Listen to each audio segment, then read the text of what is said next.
I watched the king fall to the ground. His hands scraped the stone floor, and the sound made my chest tighten.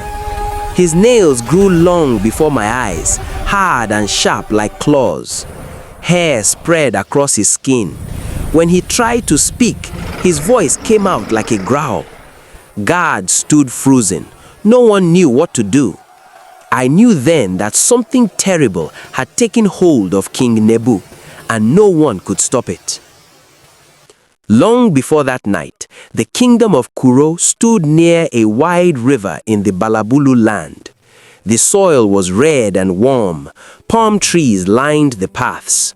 Drums spoke every morning, calling people to work, to gather, and to remember who they were. Elders sat at the gates to judge matters. Children ran freely. Over this land ruled King Nebu. Nebu was strong and sure of himself. He won battles, he built roads, he stored food for dry times. Under his rule, the land had peace. The people praised him wherever he went, and he welcomed their praise. In his heart, Nebu believed all his success came from his own strength.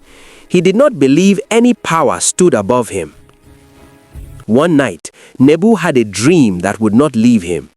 He saw a tall tree standing in the middle of the land. The tree was strong and wide. Birds lived in it. Animals rested under it. Then a voice came from above and said the tree would be cut down. Only the stump would remain, tied and left in the wild. Nebu woke up shaking. He sent for Belteshazzar, a wise man known across the land. People said the spirit of the highest God lived in him. When Belteshazzar spoke, kings listened because his words were clear and true. Nebu told him the dream. Belteshazzar listened without speaking. Then he said, "King Nebu, the tree is you. You stand high because God allowed it. If you refuse to humble yourself, your power will leave you.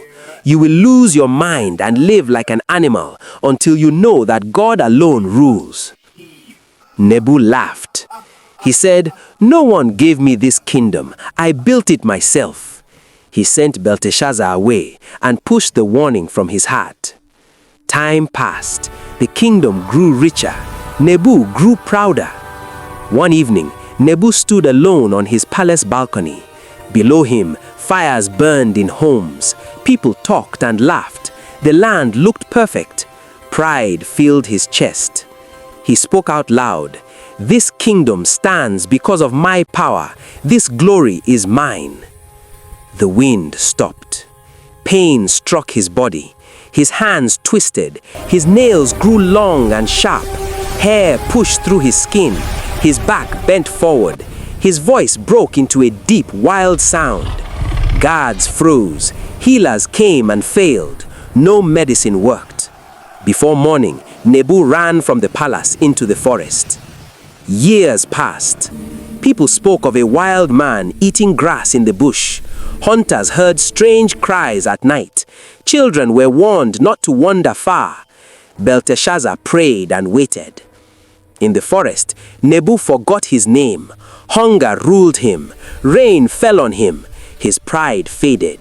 He became small in his own eyes. One morning, weak and alone, Nebu looked up to the sky and said, "God, all power belongs to you. You alone rule."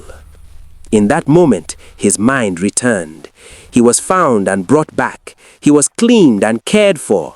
Belteshazzar stood beside him. Nebu returned to the throne, but he was no longer proud. He told the people, "I was lifted high and I forgot God. Now I know the truth. All power belongs to God, and He alone rules." And so the elders of Kuro still say, when a man lifts himself too high, God will teach him from the ground.